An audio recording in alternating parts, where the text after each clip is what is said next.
नमस्कार दोस्तों, दादी नानी और एक किताबों की कहानियों में आप सभी का स्वागत है। चलिए एक छोटी सी कहानी आप सभी को सुनाती हूँ। एक गांव में दो भाई रहते थे। बड़ा भाई मतलब उम्र में बहुत ही बड़ा था और छोटा भाई बहुत छोटा था। तो दोनों का परिवार साथ में रहता था। कुछ दिन मतलब माँ बाप मतलब सभी थे और कुछ दिनों के बाद दोनों भाई माता पिता बुज़ुर्ग हो गए, चले गए, तो दोनों भाई ही रहते थे। बड़ा भाई ही सारा कुछ देखता था पूरे परिवार को और पूरे हर एक चीज़ में मालिकाना हक रखता था। बड़े भाई को कोई बाल बच्चे नहीं थे और बड़ी भाभी जो थी वो भजनानंदी थी, मतलब कि भजन कीर्तन पूजा पाठ सत्संग ये सब में बहुत रहती थी और सबके बीच बहुत प्यार था। भाभी जो थी देवर को एकदम छोटे भाई की तरह, देवरानी को बहन की तरह, बच्चों को मतलब अपने बच्चों की तरह प्यार करती थी। सब में बहुत प्यार था। लेकिन बड़े भाई जो थे वो मालिक जो थे, मतलब कि वो चाहते थे कि जो भी काम है वो कम पैसे में हो जाए। मतलब मालिकाना हक जो होता है कि हर चीज़ को हमको ही देखना है और मेरे हिसाब से ही सारा चीज़ होना चाहिए। और छोटे भाई को काम तो सारा चीज़ हो ही जाता था, लेकिन फिर भी होता है कि बच्चे माँ बाप से भी बोलते हैं तो उसके लिए पैसे का ज़रूरत होता है, तो सब नहीं हो पाता था, नहीं कर पाते थे दोनों पति पत्नी। तो एक दिन छोटा भाई सोचा कि भैया को बोलते हैं कि जो मेरे हिस्से का जो है भैया खेत वगैरह उसको हमको दे दीजिए, उसको हम थोड़ा मतलब करते हैं ताकि वो जो भी पैसा होगा, तो मतलब ऐसा सोचा। उसके बाद बात किया तो तैयार नहीं हुआ कि नहीं तो हम तो सारा चीज़ कर ही रहे हैं, तुमको अलग से क्यों करना है और अलग अलग क्यों करना है। पत्नी उसकी बहुत समझाती थी कि देखो ऐसा नहीं करो, ये भी बेईमानी में ही आता है और जो भी है बेईमानी करने पर, बेईमानी तो खैर नहीं, पूरे परिवार को देख ही रहा था तो बेईमानी नहीं कहा जाता है इसको। लेकिन उसकी पत्नी अपने हिसाब से समझाती थी कि अच्छा करो, कोई किसी के पास अपना पैसा रहेगा तो अपने हिसाब से रहेगा, तो देवर जी को आप जो हैं वो दे दीजिए जो उनके हिस्से का है, ताकि वो लोग अपने हिसाब से रहें और अपना जो काम है वो करें। नहीं तो अगले जन्म में बैल बनना पड़ता है। जब इस जन्म में किसी को तकलीफ़ पहुंचाने या मतलब अनजाने अनजाने में भी, तकलीफ़ कोई नहीं पहुंचाता है किसी अपने को, लेकिन अनजाने में भी किसी से गलती होती है, तो पत्नी अपने ढंग से समझाती थी। बोलता था अच्छा अभी का भी देखना है, अगले जन्म को किसने देखा है, कौन क्या बनेगा। ऐसे ऐसे करते करते एक एक दिन अपना, मतलब उम्र तो ज़्यादा था ही, बड़े थे ही भैया भाभी, तो कुछ दोनों चले गए बारी बारी से, मतलब बुज़ुर्ग हो गए थे तो भैया और भाभी दोनों चले गए। अब तो छोटे भाई का ही परिवार रह गया, छोटा भाई को ही सारा कुछ देखना हो रहा था, खेत घर जो भी काम था सब कुछ बड़े भाई के रहने पे तो सारा कुछ बड़े भाई देखते थे।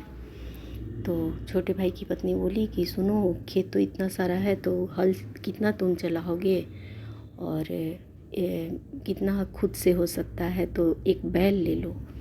तो बोला ठीक है। तो एक गांव के पास में ही किसी के घर से बैल खरीद लिया और बैल लेकर आया।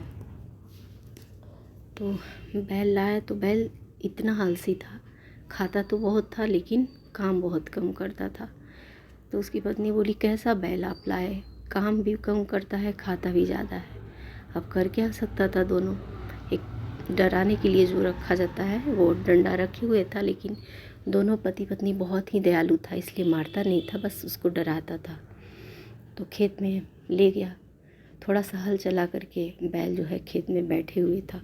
उसी रास्ते से राजकुमारी जो है पालकी से जा रही थी, तो वो उधर जैसे खेत के पास आई तो पालकी वाले को बोली रोकने को, और पालकी से उतर के बैल के पास गई।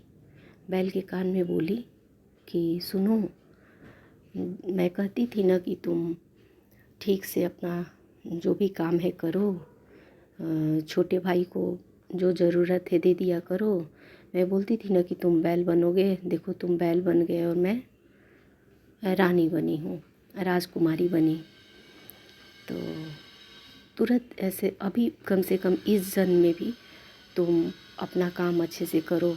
तुम छोटे भाई के ही खेत में काम कर रहे हो, इसलिए तुम काम अपना करो जितना कर सकते हो।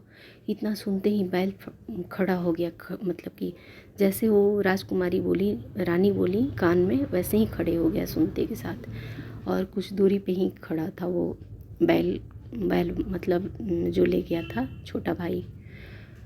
तो देखा कि ये राजकुमारी पालकी से रोक करके उतरी और मेरे बैल के कान में क्या बोली, तो बोला डरते शर्माते हाथ जोड़ करके, सुनिए आप कौन हैं और मेरे बैल को क्या आप ऐसा बोली जो बोलते के साथ ये खड़ा हो गया। हम तो कितना भी डराते भी हैं तो भी नहीं उठता है। तो बोली कि हम आपकी भाभी हैं और पिछले जन्म में हम आपकी भाभी थे और ये आपके भैया हैं, आप मेरे देवर जी हैं। क्योंकि वो भजना नंदी थी तो उसको सब पिछले जन्म का भी पता था, बहुत ही उसका कर्म अच्छा था। तो अब तो एकदम रोने लगा बैल को पकड़ के कि अरे मैं तो मेरे भैया हैं।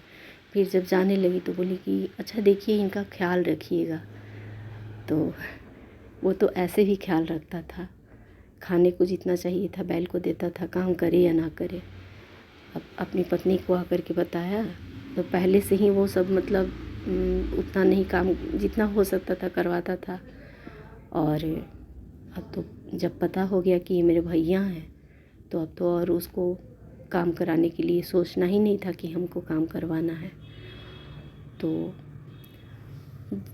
रिश्ते को कोई थोड़ी ना देखा है, लेकिन सुना हुआ बात जो है उसको मतलब कि विश्वास उसको मतलब करना पड़ जाता है, ऐसा होता है। तो जब तक साथ रहे, रिश्तों के साथ रहे, सब रिश्तों का कद्र करें, माने और अपना फ़र्ज़ पूरा करें।